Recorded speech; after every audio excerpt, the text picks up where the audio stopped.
Pozdravljeni. Veseli nas, da ste tukaj. Ena najnevarnejših metod družbenega nadzora je ustvarjanje lažnih problemov, ali vsaj takih, ki so močno pretirani in zlorabljeni. Če je, kot smo videli, strah glavno orodje oblasti, potem postane izmišljanje groženj resničnih, pretiranih ali celo popolnoma izmišljenih pomembno orodje vladanja. Formula problem, reakcija, rešitev deluje samo, če ljudje verjamejo, da obstaja kriza, ki jih res ogroža. In če prave krize ni, jo je pač treba ustvariti ali uprizoriti.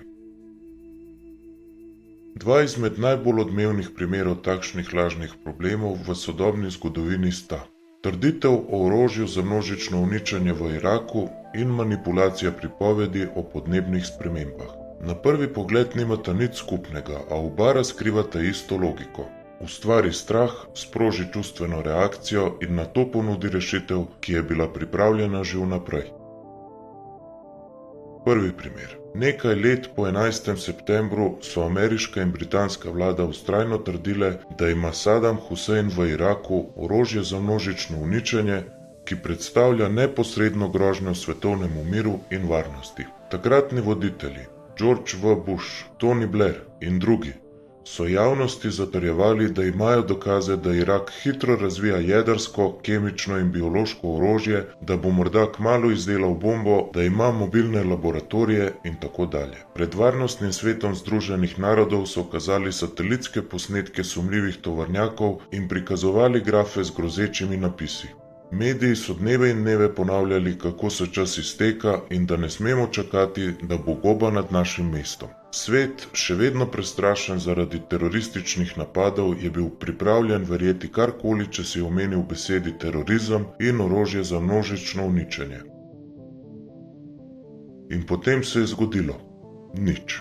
Orožja za množično uničenje v Iraku niso nikoli našli. Po invaziji leta 2003 so ameriške in zavezniške sile preiskale vso državo. Ne ene same aktivne bombe, ne enega mobilnega biolaboratorija, nič.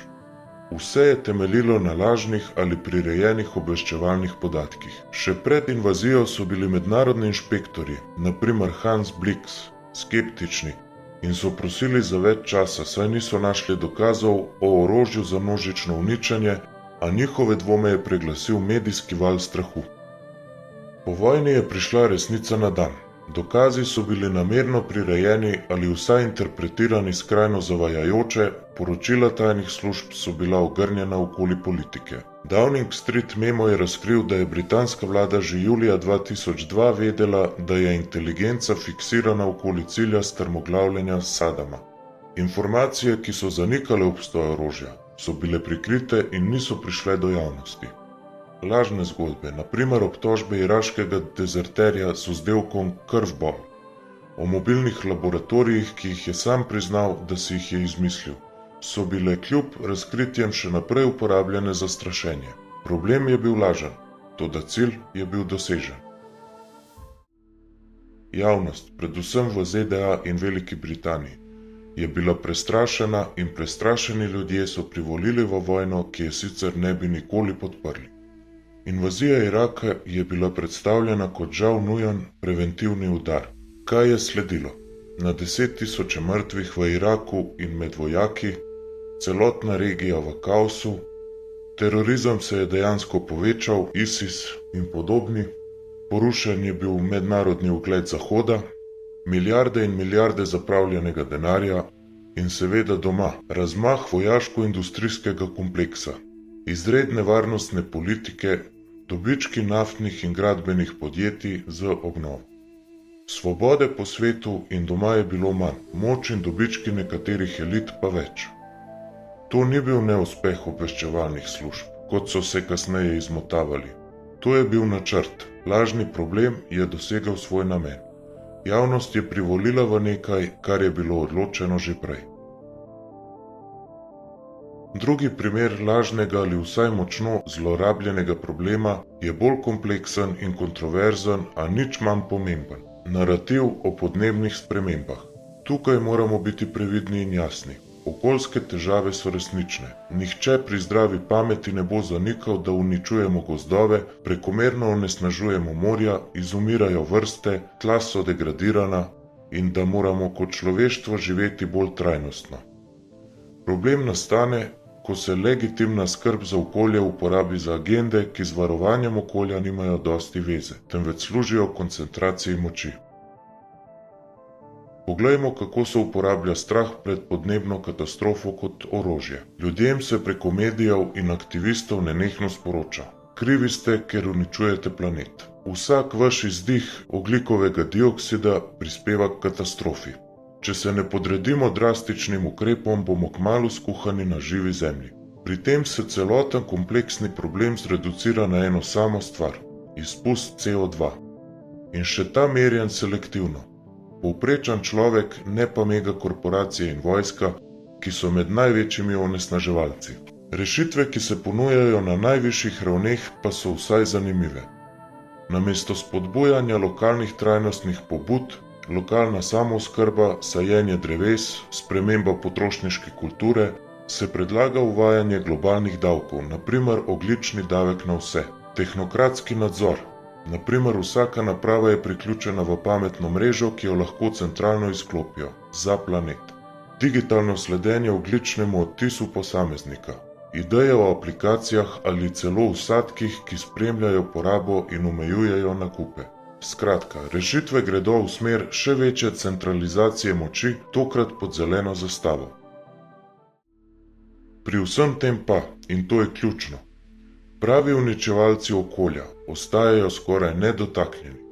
Velike korporacije, ki onesnažujejo reke in zrak, so deležne kvečjemu ugodnih mehanizmov, na primer sistem trgovanja z emisijami, kjer si bogati lahko privoščijo onesnaževati naprej. Vojaški aparati, NATO ali vojne, eden največjih ogljičnih in strupenih onesnaževalcev, so izvzeti iz večine podnebnih dogovorov. Na konferencah o podnebju se milijarderji pripeljejo z zasebnimi letali, ki v enem letu porabijo več kot cela afriška vas v 100 letih, in na to razlagajo navadnim ljudem, naj se odpovejo avtom, naj manj letijo in jedo manj mesa. Skratka, krivi ste vi, navadni ljudje. Rešitev pa je, da prepustite še več moči globalnim institucijam in se sami odpoveste udobju. Ljudje, zlasti mlajše generacije, so zaradi stalno alarmantne retorike pogosto v trajnem strahu. Verjamejo, da starosti sploh ne bodo dočakali, ker bo planet do takrat uničen. To je psihološko izjemno močan pritisk, celo oblika zlorabe. Pod tem strahom so pripravljeni sprejeti marsikaj.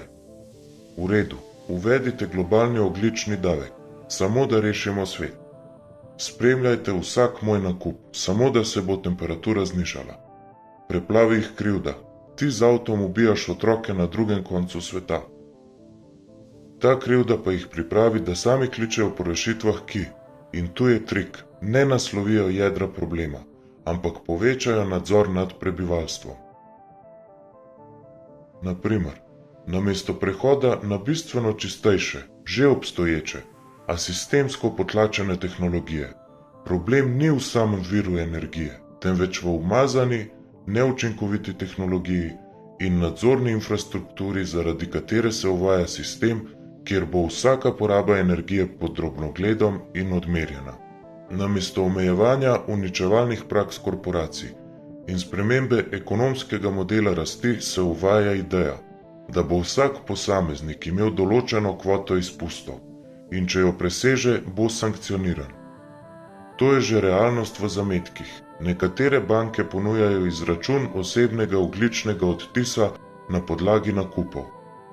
Določeni zeleni aktivisti odkrito govorijo o omejevanju potovanj, uvajanju podnebnih karanten, ideje, da v primeru izrednega topljenja nihče ne sme uporabljati avtomobila in podobno.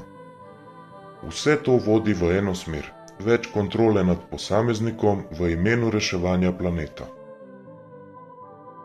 Medtem pa največji igralci, pravi uničevalci, nemoteno nadaljujejo svoje delovanje. Podnebna agenda tako postane orodje globalnega nadzora. Strah pred naravno katastrofo postane popoln izgovor za uvedbo novih pravil, novih omejitev in novega sistema kontrole na svetovni ravni. Greh ima globalne razsežnosti, zato naj bi potrebovali globalno vlado. Navadni ljudje naj nosijo breme odrekanja in plačevanja, medtem ko elita še naprej kupuje obalne vile in se vozi s svojimi privatnimi letali.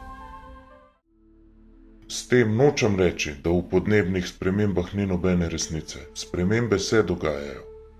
Toda treba je prepoznati prstne odtise agende. Strah se uporablja za nadzor, ne nujno za pravo rešitev problema.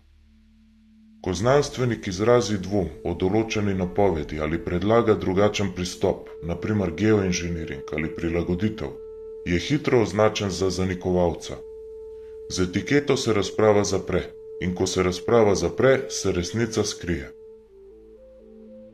V obeh primerih, tako pri orožju za množično uničevanje v Iraku, kot pri globalni podnebni krizi, so mediji igrali ključno vlogo. Ponavljali so strah tako dolgo, dokler ni postal resnica. Kdorkoli je podvomil, je bil označen, v prvem primeru nepatriot, v drugem podnebni zanikovalec. Ko se nalepi takšna etiketa, dialog preneha in brez dialoga ni resnice. Lažni problemi ali prirejeni, poenostavljeni problemi delujejo, ker se dotaknejo najglobljih strahov. Pri orožju za množično uničevanje je bil to strah pred nenadno smrtjo. Pri podnebju je to strah pred uničenjem sveta in eksistencialni občutek krivde. Ko je strah aktiviran, razum potihne. V takem stanju ljudje sprejemajo vojne in omejitve, ki bi jih sicer zavrnili. Ne potrebuješ trdnih dokazov, dovolj sta ponavljanje in močan čustveni naboj. Prebujenje v tem kontekstu pomeni, da se ne ujamemo več v posamezno zgodbo, ampak prepoznamo vzorec. Da se ne izgubljamo v detajlih, ampak postavimo ključna vprašanja. Kdo ima od tega problema korist? Kdo pridobi moč, denar ali vpliv? Kdo določa rešitev in kdo je utišan? Ko si drznemo postaviti ta vprašanja, se zavesa razgrne. Postane jasno, da problem pogosto ni tako črno-bel, kot je bil predstavljen. Ali pa sploh ni pravi problem, temveč orodje manipulacije. Tako orožje za množično uničenje v Iraku kot današnja radikalna globalna podnebna agenda služita istemu cilju – ustvariti strah, da bi se opravičil nadzor. Ti problemi niso bili toliko namenjeni varnosti ali resničnemu ohranjanju planeta. Služili so povečanju oblasti določenih krogov. Skozi strah se doseže soglasje za vojne, za omejevanje svoboščin, za nove davke in sisteme spremljanja in zmagajo tisti, ki to nadzorujejo.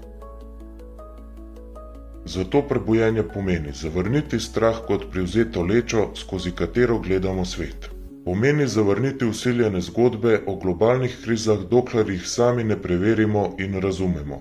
Pomeni zahtevati resnico, preden privolimo v rešitve, ki so lahko slabše od samega problema. Šele takrat lahko nastanejo resnične rešitve, tiste, ki temeljijo na resnici, zavesti in vesti, ne na manipulaciji. Rešitve ne iz strahu, temveč iz razumevanja. Ne za nadzor, temveč za življenje in ravnovesje.